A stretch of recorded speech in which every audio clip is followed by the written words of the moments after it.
जय हिंद। कैसे हैं आप? एक बार फिर आपके अपने चैनल गुरु गंगा में आपका हार्दिक स्वागत है। आज के वीडियो में हम लोग ज्वालामुखी और उसके प्रकारों के बारे में सीखेंगे और उससे संबंधित जितने भी प्रश्न बनते हैं या उनसे संबंधित जितनी भी शब्दावली हैं उनके बारे में भी जानेंगे। यह वीडियो संपूर्ण अध्ययन के रूप में आप याद रखेंगे, क्योंकि जितने भी प्रश्न अभी तक पूछे गए उन सबको सम्मिलित करने का प्रयास किया गया है। तो बहुत इंपॉर्टेंट वीडियो होने वाला है यह। एनडीए के लिए, एसएससी के लिए, रेलवे के लिए, यूपीपीएससी के लिए, यूपीएससी के लिए, बीईओ के लिए, टीटी के लिए, सुपर टीटी के लिए, यानी प्रत्येक प्रतियोगी परीक्षाओं के लिए यह इंपॉर्टेंट वीडियो है। तो इससे पहले कि ये क्लास हम लोग शुरू करें, जिन लोगों ने चैनल को सब्सक्राइब नहीं किया वो चैनल को सब्सक्राइब करके बेल आइकन को प्रेस कर दें, ताकि प्रत्येक इंपॉर्टेंट वीडियो की नोटिफिकेशन उनको समय पर मिलती रहे। और जिन्होंने हमारी पिछली वीडियोज़ नहीं देखी हैं वे भी इस वीडियो के डिस्क्रिप्शन बॉक्स में दिए जा रहे लिंक पर क्लिक करके पिछली वीडियोज़ देख सकते हैं। तो आइए, यह बहुत इंपॉर्टेंट वीडियो है, शुरू करते हैं आज की इम्पॉर्टेंट कक्षा। तो चलिए ध्यान से देखते हैं। सबसे पहले देखेंगे कि ज्वालामुखी किसे कहते हैं, फिर ज्वालामुखी का निर्माण कैसे होता है ना। फिर उसके बाद ज्वालामुखी के प्रकार, दो आधारों पर इसको डिवाइड किया जाता है, उसके बारे में जानेंगे। सिंडर क्या होता है, सिंडर शंकु क्या होते हैं, उसके बारे में जानेंगे। अग्निवलय या अग्नि श्रृंखला क्या होती है, उसके बारे में जानेंगे। गीसर क्या होता है, उसके बारे में जानेंगे। धुआंरे क्या होते हैं, उसके बारे में जानेंगे। तो इस तरह के बहुत सारी चीज़ें हैं जो नई चीज़ें मिलेंगी आपको, जिसके बारे में आपको सीखने को प्राप्त होगा। तो शुरू करते हैं। सबसे पहले देखते हैं ज्वालामुखी किसे कहते हैं। पृथ्वी के धरातल पर स्थित वह छिद्र जिससे पृथ्वी के अंदर से लावा, राख, जलवाष्प तथा अन्य गैसें बाहर निकलती हैं, ज्वालामुखी कहलाता है। पृथ्वी के धरातल पर स्थित वह छिद्र जिससे पृथ्वी के अंदर से लावा, राख, जलवाष्प तथा अन्य गैसें बाहर निकलती हैं, क्या कहलाता है? ज्वालामुखी कहलाता है ना। ज्वालामुखी विस्फोट से निकलने वाली गैसों में जलवाष्प की मात्रा सबसे ज़्यादा होती है। किसकी मात्रा सबसे ज़्यादा होती है, प्रश्न पूछा जाता है कि ज्वालामुखी उद्गार से सबसे ज़्यादा मात्रा में क्या निकलता है। तो सबसे ज़्यादा मात्रा में जलवाष्प निकलता है और इसकी जो मात्रा होती है वो 80 से 90% होती है। जलवाष्प की मात्रा कितनी होती है? 80 से 90% होती है। इससे संबंधित प्रश्न पूछे जा चुके हैं कि जलवाष्प की मात्रा ज्वालामुखी उद्गार में कितनी होती है, तो 80 से 90% होती है। इसके अलावा hydrogen, ammonia, carbon dioxide, sulphur dioxide आदि गैसें भी निकलती हैं। ठीक है, अब देखते हैं कि ज्वालामुखी का निर्माण कैसे होता है। पृथ्वी की सतह के नीचे लगभग 100 मीटर की गहराई पर, कितने? और 100 मीटर नहीं, 100 किलोमीटर होना चाहिए, सॉरी, यहाँ पे 100 किलोमीटर की गहराई पर एक तरल परत होती है जिसे दुर्बल मंडल कहते हैं। यह परत कई प्लेटों में विभाजित होती है। यह प्लेटें एक दूसरे के आसपास गति करती हैं। जब अपसारी गति के कारण, ध्यान दीजिएगा, अपसारी गति के कारण प्लेटें एक दूसरे से दूर हो जाती हैं। यानी अगर इस तरह की दो प्लेटें हैं, ठीक ना, और यह प्लेटें अपसारी गति के कारण एक दूसरे से क्या हो जाए, दूर हो जाए, एक इस दिशा में चली जाए और एक इधर, है ना। तो क्या होता है? तो ज्वालामुखी का निर्माण होता है। बात समझ में आई? यानी आप फिर से देख लें, पृथ्वी की सतह के नीचे लगभग 100 किलोमीटर की गहराई पर एक तरल परत होती है जिसे दुर्बल मंडल कहते हैं। यह परत कई अलग अलग प्लेटों में विभाजित होती है। यह प्लेटें एक दूसरे के आसपास गति करती हैं, ऊपर नीचे करती हैं, अगल बगल करते हैं, कभी कभी एक प्लेट एक दूसरे पे चढ़ भी जाती है। तो इस तरह की अलग अलग कई प्रकार की गतियां होती हैं। इसमें जब अपसारी गति के कारण प्लेटें एक दूसरे से दूर होती हैं तो ज्वालामुखी का निर्माण होता है। ठीक है, तो आप समझ गए होंगे कि ज्वालामुखी का निर्माण कैसे होता है। अब अपसारी गति के बारे में या जो विभिन्न गतियां हैं उसके बारे में थोड़ी सी चीज़ें आपको बता दें। वेगनर एक जर्मन वैज्ञानिक थे, वेगनर, है ना, इनका नाम आप याद कर लेंगे। वेगनर ने अपनी प्लेट इलेक्ट्रॉनिक थ्योरी, इसमें प्लेटों की 3 प्रकार की गतियों के बारे में बताया। धरती के अंदर जो परत है वो अलग अलग प्लेटों में विभाजित है, तो उनकी 3 प्रकार की गतियों को उन्होंने बताया। पहला उन्होंने कहा रूपांतर गति, है ना, जब प्लेटें ऊपर नीचे खिसकती हैं, है ना, जैसे अगल बगल प्लेटें हैं, है ना, बहुत सारी प्लेट होंगी एक साथ लगी हुई हैं, ठीक है। जब एक ऊपर चली जाती है दूसरी नीचे हो जाए, या एक नीचे जाए दूसरी ऊपर हो जाए, तो इस तरह से जब खिसकाव होता है प्लेटों का तब भूकंप आता है। इसे रूपांतर गति कहते हैं। रूपांतर गति के प्रभाव से क्या होता है, भूकंप आता है ना। पृथ्वी की जो सतह होती है ऊपर की वह हिलती है। और दूसरी है अपसारी गति। इसमें क्या होता है, प्लेटों का एक दूसरे से दूर होना होता है। इसमें होता क्या है कि यही प्लेटें जब ऊपर नीचे की बजाय विपरीत दिशाओं में, है ना, एक दूसरे से दूर होने लगती हैं, खिसकने लगती हैं, तो अपसारी गति कहा जाता है और इसी के कारण ज्वालामुखी का निर्माण होता है। तीसरा जो है अभिसारी गति होता है। तीसरा अभिसारी गति उन्होंने बताया। अभिसारी गति में क्या होता है कि यही प्लेटें जब एक दूसरे के पास आने लगती हैं और उसका जो परिणाम होता है वो ये हो जाता है कि एक प्लेट दूसरी प्लेट के ऊपर चढ़ जाती है। क्या होती है, एक प्लेट दूसरे प्लेट के ऊपर चढ़ जाती है, तब विशाल पर्वतों का निर्माण होता है, जैसे हिमालय का हुआ है, ठीक है। तो ये अभिसारी गति कहलाती है। अब तो आप समझ गए होंगे। अब देखते हैं अगला महत्वपूर्ण जो शब्द है क्रेटर। क्रेटर किसे कहते हैं, ज्वालामुखी के मुख को क्रेटर कहते हैं। ये कपाकार होता है, कप के आकार का होता है। आपने देखा होगा ज्वालामुखी का, अगर आपने चित्र देखा होगा तो ऐसा आपने देखा होगा। यह जो इसका मुख होता है, ठीक ना, जिधर से लावा निकलता है या मैग्मा जलवाष्प निकलते हैं, ये जो मुख होता है यही क्रेटर कहलाता है। क्या कहलाता है, क्रेटर कहलाता है। यह कप के आकार का होता है, कीप के आकार का होता है ना। अब अगला शब्द है मैग्मा। मैग्मा क्या है, ज्वालामुखी उद्गार के समय पृथ्वी की पपड़ी यानी जो क्रस्ट है उसकी ठोस चट्टानों के नीचे, ठीक है, पृथ्वी की पपड़ी की ठोस चट्टानों के नीचे, या आप कह सकते हैं भूगर्भ में स्थित जो पिघला हुआ तरल पदार्थ उद्गार के साथ, विस्फोट के साथ, ज्वालामुखी विस्फोट के साथ पृथ्वी के ऊपरी तल पर आ जाता है, वह मैग्मा कहलाता है, ठीक है।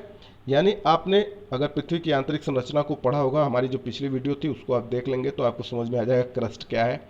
तो उसमें हमने काफ़ी डिटेल से बताया हुआ है। तो जो ऊपर की परत है पृथ्वी की आंतरिक संरचना के संदर्भ में अगर हम बात करें तो उसके ठीक नीचे पिघला हुआ कुछ तरल पदार्थ है जो ज्वालामुखी विस्फोट के साथ ही नीचे से ऊपर की तरफ रन करता है, ऊपर की तरफ निकलता है, ठीक है ना, क्रेटर के द्वारा जो बाहर आता है। तो जब तक वो अंदर है, ऊपरी तल पर आता है, तो वो मैग्मा कहलाता है, ठीक है। जब ज्वालामुखी विस्फोट से निकला मैग्मा पृथ्वी की सतह पर पहुंचता है तो लावा कहलाता है।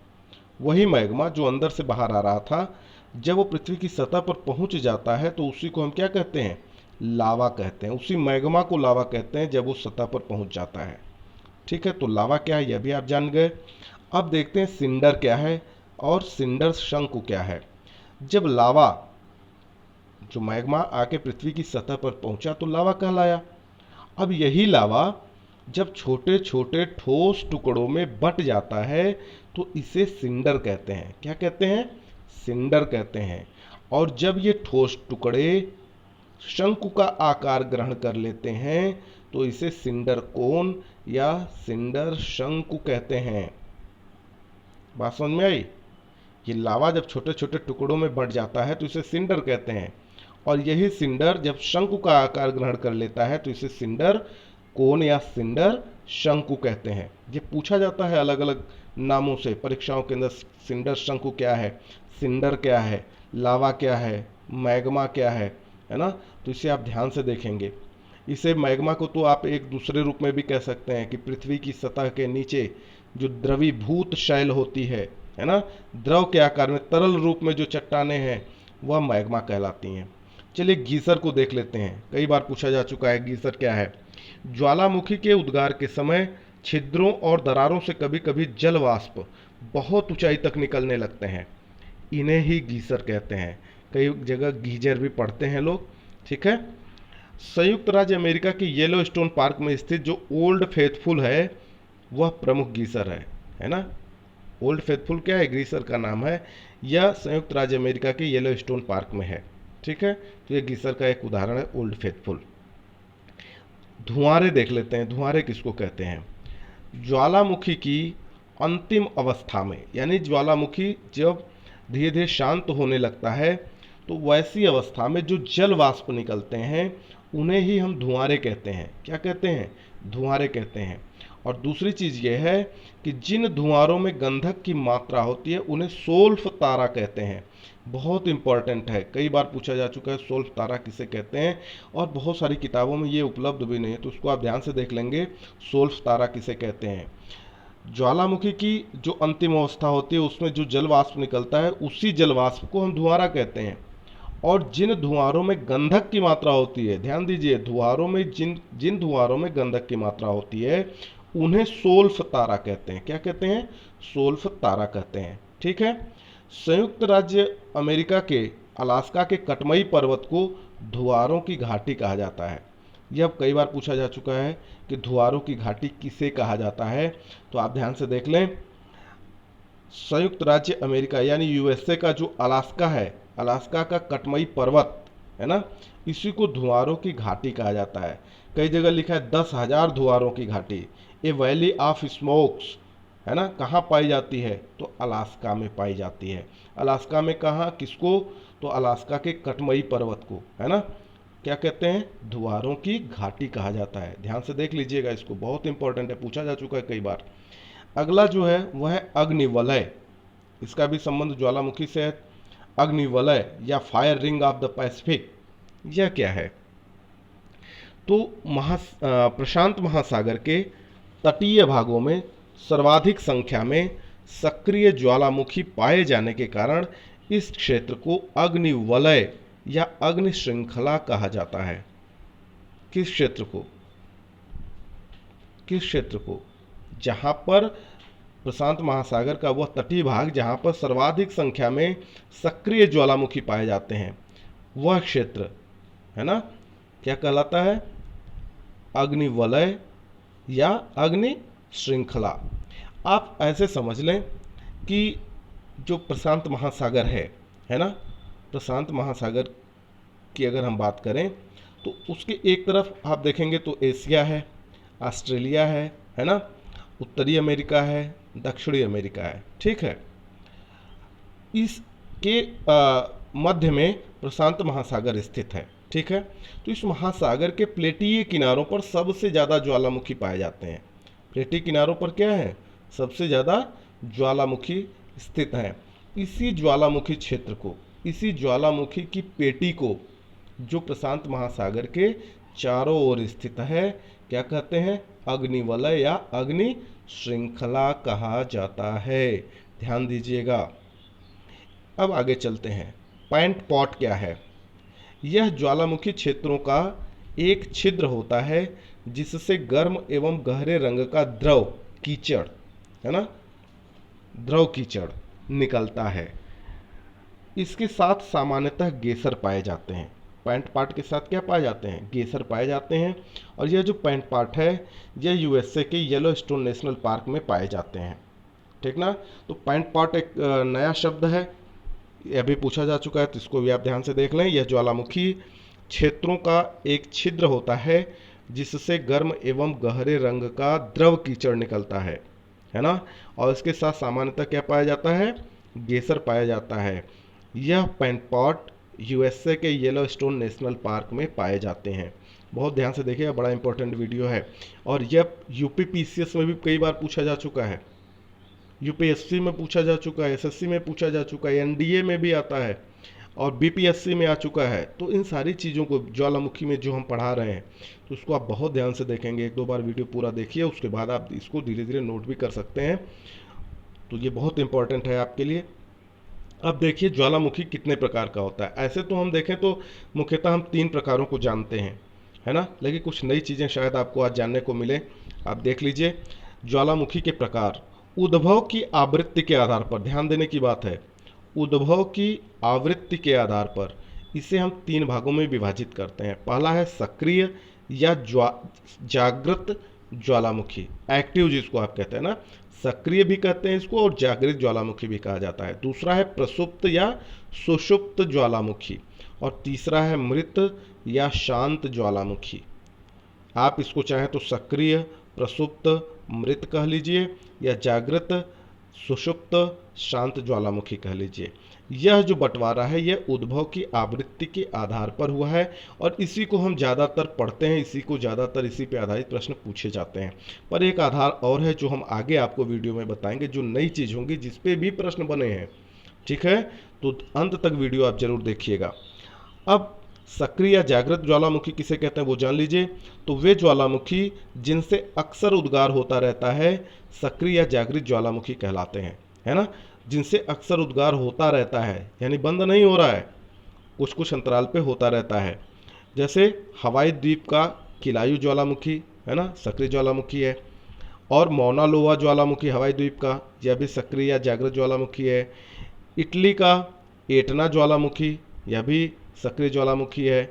मैक्सिको का कोलिमा ज्वालामुखी, इक्वाडोर का कोटापैक्सी ज्वालामुखी, अंडमान निकोबार द्वीप समूह का बैरन ज्वालामुखी, अंटार्कटिका महाद्वीप का येरिबस ज्वालामुखी, अर्जेंटीना चिली सीमा पर स्थित ओजस डेल सैडलेडो ज्वालामुखी, लिपारी द्वीप का स्ट्राम्बोली ज्वालामुखी। यह सब किसके उदाहरण हैं? जागृत या सक्रिय ज्वालामुखी के उदाहरण हैं। इस बात को आप ध्यान में रखिएगा। हमने इसमें कई चीज़ों को बता दिया आपको, कौन सा ज्वालामुखी कहाँ स्थित है यह भी हमने आपको बता दिया इस उदाहरण के माध्यम से, है ना। और उसकी प्रकृति क्या है? उसकी प्रकृति जागृत है, सक्रिय है, एक्टिव है ना। तो इन चीज़ों को भी आप उदाहरण को जब पढ़ें तो इनको भी आप ध्यान में रखेंगे कि ये सब सक्रिय ज्वालामुखी के अंतर्गत हैं और ये कहाँ कहाँ स्थित है, उस जगहों का नाम भी हमने आपको बता दिया है। अब दूसरा देख लेते हैं, प्रसुप्त या सुषुप्त ज्वालामुखी किसे कहते हैं? वे ज्वालामुखी जिनमें पिछले कुछ समय से उद्गार नहीं हुआ है लेकिन भविष्य में उद्गार की संभावना है, उसे प्रसुप्त या सुषुप्त ज्वालामुखी कहते हैं। बात समझ में आई? जिनमें अक्सर नहीं हो रहा है लेकिन एक बार तो हुआ, लेकिन भविष्य में फिर उद्गार होने की संभावना बनी हुई है, उस ज्वालामुखी को हम क्या कहेंगे? प्रसुप्त या सुषुप्त ज्वालामुखी कहते हैं। जैसे उदाहरण के रूप में आप देखें तो इटली का जो वेसुवियस है वह इसका उदाहरण है ना, प्रसुप्त या सुषुप्त ज्वालामुखी का। यूएसए का जो माउंट सेंट हेलेंस है यह ज्वालामुखी, यह भी इसी का उदाहरण है। जापान के फ्यूजियामा का नाम आपने सुना होगा, यह भी प्रसुप्त या सुषुप्त ज्वालामुखी है। स्प्रेटली द्वीप समूह का जो क्राकाटाओ ज्वालामुखी है यह भी इसी का उदाहरण है। तो आप ध्यान से देख लें, आपको पता लग गया होगा Vesuvius, Mount Saint Helens, Fujiyama, Krakatoa ये कहाँ कहाँ स्थित है यह भी पता लग गया और इनकी प्रकृति क्या है? प्रसुप्त या सुषुप्त ज्वालामुखी की है। तो कई सारे प्रश्न इससे बनते हैं, तो आप इसे ध्यान से देख लें। आगे देख लीजिए, मृत या शांत ज्वालामुखी किसे कहते हैं? वे ज्वालामुखी जिनमें प्राचीन समय में कभी उद्गार हुआ था लेकिन आगे उद्गार की संभावना नहीं है, मृत या शांत ज्वालामुखी कहलाते हैं। बात समझ में आई? वे ज्वालामुखी जिनमें कभी प्राचीन समय में कभी उद्गार हुआ था लेकिन अब आगे कोई संभावना उद्गार की नहीं है, उन्हें हम मृत या शांत ज्वालामुखी कहते हैं। अब इसके कुछ उदाहरण आप देख लीजिए। जैसे पाकिस्तान का कोह सुल्तान ज्वालामुखी, है ना। कोह सुल्तान कहाँ है? तो पाकिस्तान में। ऐसे भी पूछा जाता है कोह सुल्तान ज्वालामुखी कहाँ स्थित है? तो पाकिस्तान में है। कोह सुल्तान ज्वालामुखी किस प्रकृति का है? तो शांत ज्वालामुखी है या मृत ज्वालामुखी है। इस तरह से भी प्रश्न बनते हैं, तो आप ध्यान देंगे इस बात का। ईरान का जो दामवंद है ज्वालामुखी, यह भी इसी का उदाहरण है। अफ्रीका महाद्वीप का कुलाल ज्वालामुखी, यह भी इसी का उदाहरण है। अफ्रीका महाद्वीप के अंदर ही तंजानिया का जो किलिमंजारो है ज्वालामुखी, यह भी शांत या मृत ज्वालामुखी का उदाहरण है।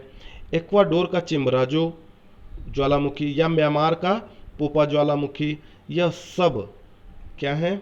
शांत या मृत ज्वालामुखी के उदाहरण हैं।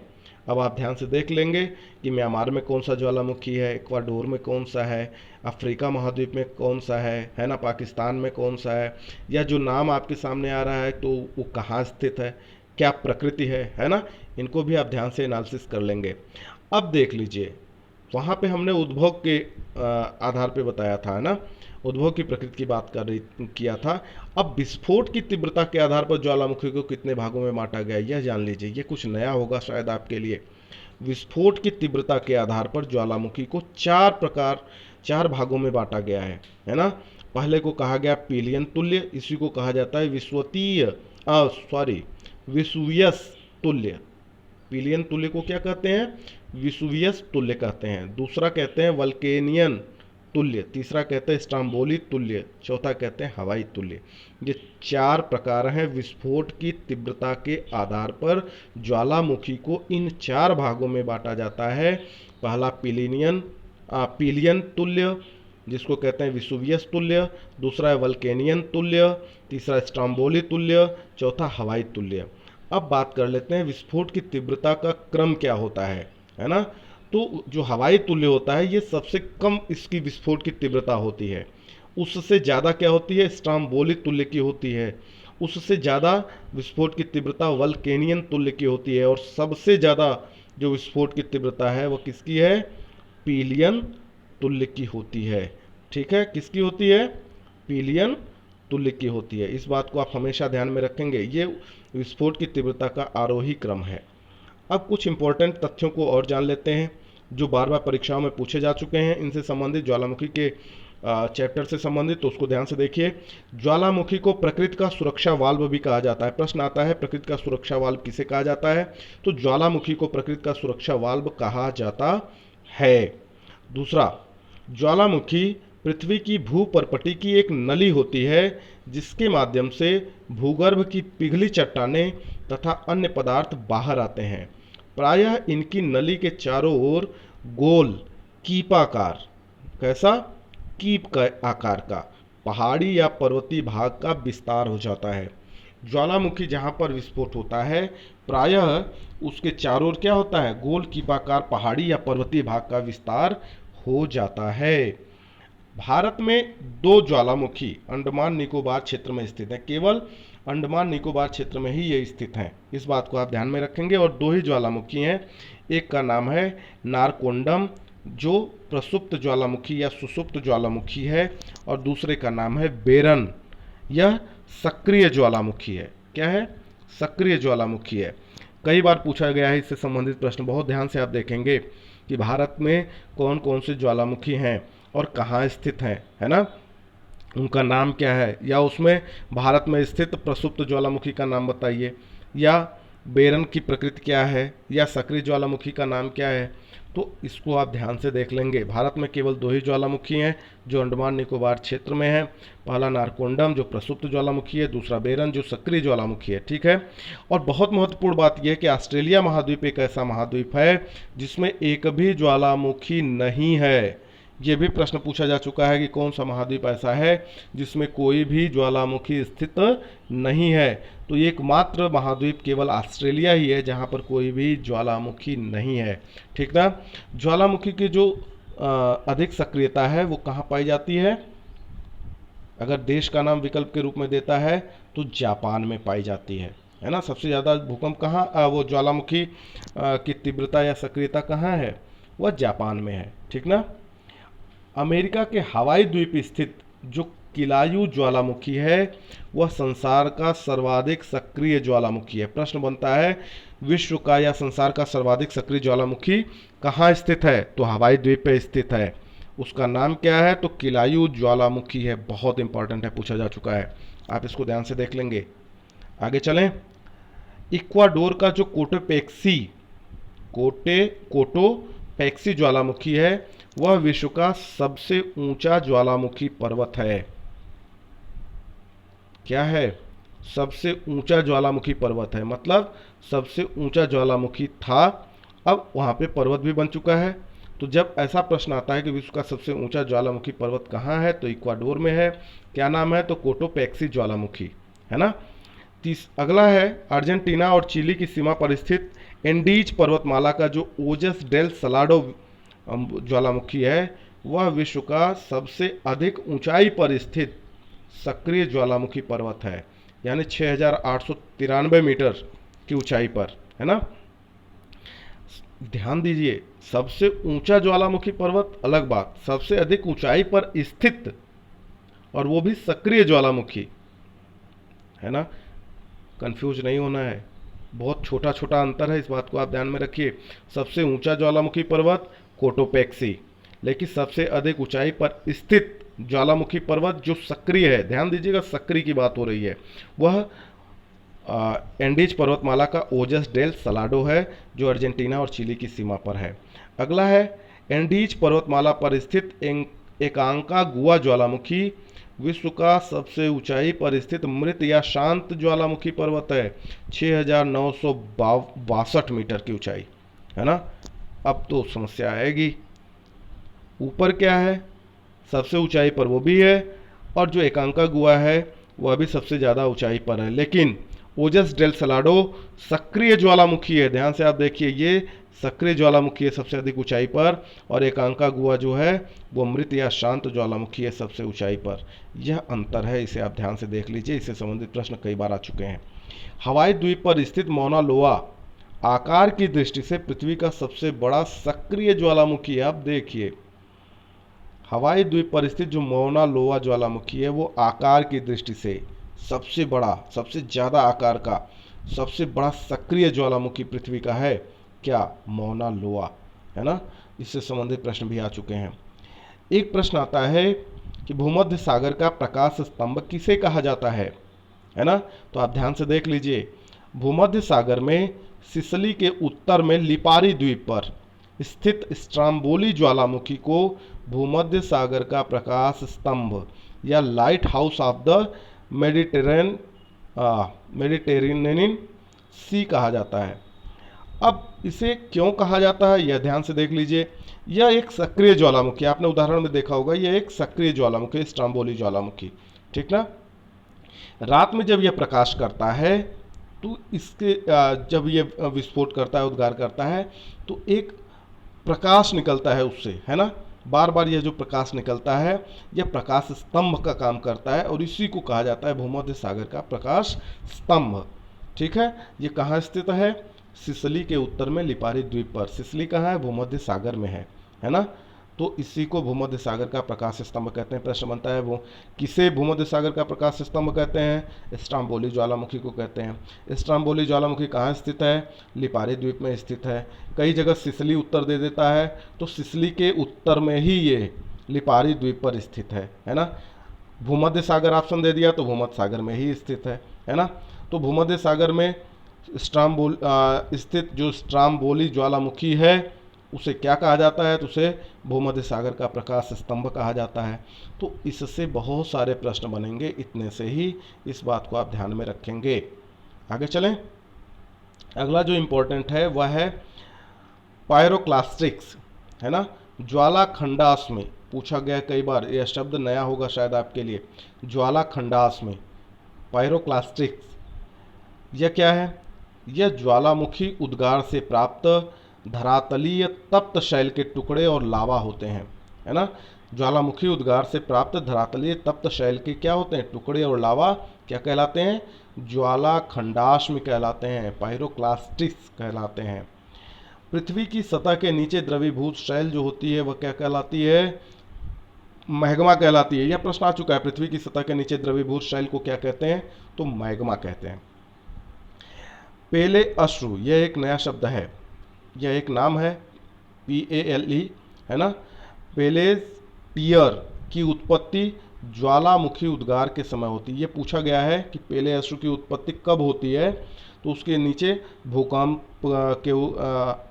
भूकंप दे देता है, ज्वालामुखी का उद्गार दे देता है, ऐसे ऐसे कई ऑप्शन देता है। तो उसमें जो सही ऑप्शन होता है वह यही है, ज्वालामुखी उद्गार। पेले अश्रु की उत्पत्ति ज्वालामुखी उद्गार के समय होती है, यह पूछा जा चुका है, यह भी ध्यान दीजिएगा। विश्व के अधिकांश सक्रिय ज्वालामुखी अमेरिका और एशिया महाद्वीप के तटों पर परिप्रशांत पेटी क्षेत्र में, है ना, कहाँ, परिप्रशांत पेटी क्षेत्र में पाए जाते हैं। यानी प्रशांत महासागर के आसपास का जो क्षेत्र है वह परिप्रशांत पेटी क्षेत्र कहलाता है। और यह क्या है, अमेरिका और एशिया महाद्वीप के तटों पर। हमने आपको बताया अभी ऊपर, है ना, जब हम बता रहे थे अग्निवलय, तो उसमें इस चीज़ को हमने बताया था कि अमेरिका, एशिया, ऑस्ट्रेलिया महाद्वीप के बीच में जो ये प्रशांत क्षेत्र स्थित है, वहाँ पर सर्वाधिक ज्वालामुखी पाए जाते हैं, सक्रिय ज्वालामुखी पाए जाते हैं, है ना। अब आगे देखिए, विश्व का सर्वाधिक ज्वालामुखी वाला क्षेत्र क्या है? अगर द्वीप समूह के नाम पे देता है उत्तर, है ना, तो क्या कहेंगे? फिलिपाइन द्वीप समूह। विश्व का सर्वाधिक ज्वालामुखी वाला क्षेत्र फिलिपाइन द्वीप समूह है। अगर ये दे देता है कि पेटी क्षेत्र देता है, तो वहाँ पर क्या लिखा जाएगा? परिप्रशांत पेटी क्षेत्र, ठीक ना। तो इस बात को आप ध्यान में रखेंगे। विश्व के अधिकांश जागृत ज्वालामुखी या सक्रिय ज्वालामुखी नवीन मोड़दार पर्वतीय क्षेत्रों में पाए जाते हैं। अब देखिए उत्तर के हिसाब से ये तय होगा। जैसे यहाँ दिया हुआ है सर्वाधिक ज्वालामुखी का क्षेत्र क्या है? फिलिपाइन द्वीप समूह है ना। तो जब द्वीप समूह के रूप में देगा तो फिलिपाइन लिखेंगे, लेकिन अगर पर्वतों के रूप में दे रहा है तो अधिकांश ज्वालामुखी जो जागृत ज्वालामुखी है वो नवीन मोड़दार पर्वतीय क्षेत्रों में पाए जाते हैं। अगला है, विश्व की सर्वाधिक ज्वालामुखी घटनाएं विनाशात्मक प्लेट किनारों पर घटित होती हैं।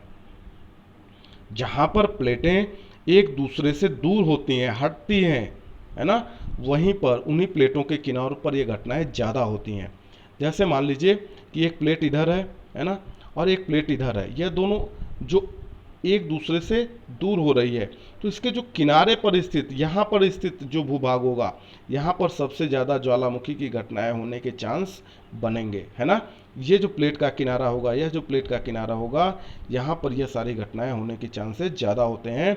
इसीलिए कहते हैं विश्व की सर्वाधिक ज्वालामुखी घटनाएं विनाशात्मक प्लेट किनारों पर घटित होती हैं। प्रशांत परिमेखला को अग्निवलय कहते हैं।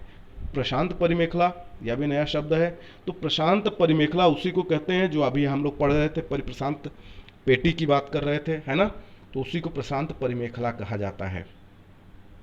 अब आगे देख लीजिए, mount Etna, mount Fujiyama, mount Kilimanjaro, है ना, इस तरह के बहुत सारे जो ज्वालामुखी वाले पर्वत हैं वो ज्वालामुखी पर्वत के उदाहरण है। जैसे बहुत सारा एटना ज्वालामुखी है तो उसने पर्वत का रूप ले लिया है, फ्यूजियामा ने ले लिया है, किलिमंजारो ज्वालामुखी ने ले लिया है। तो ये सब क्या हो गए हैं? ज्वालामुखी पर्वत हो गए हैं। ज्वालामुखी पर्वत के ये उदाहरण है क्योंकि इनका निर्माण ज्वालामुखी की वजह से हुआ है। दूसरा ये कि इटली का जो वेसुवियस ज्वालामुखी है वो कई वर्षों तक सुषुप्त रहने के पश्चात वर्ष 1931 में अचानक फूट पड़ा था। ध्यान दीजिएगा इस बात को, इससे संबंधित प्रश्न भी पूछे गए हैं कि कौन सा ज्वालामुखी है जो कई वर्षों तक सुषुप्त रहने के बाद अचानक 1931 ईस्वी में फूट पड़ा था। तो वो इटली का वेसुवियस ज्वालामुखी है। और ये भी पूछा जा सकता है कि इटली का वेसुवियस ज्वालामुखी कई वर्षों तक सुषुप्त रहने के पश्चात कब अचानक फूट पड़ा था? तो वर्ष 1931 ईस्वी में फूट पड़ा था।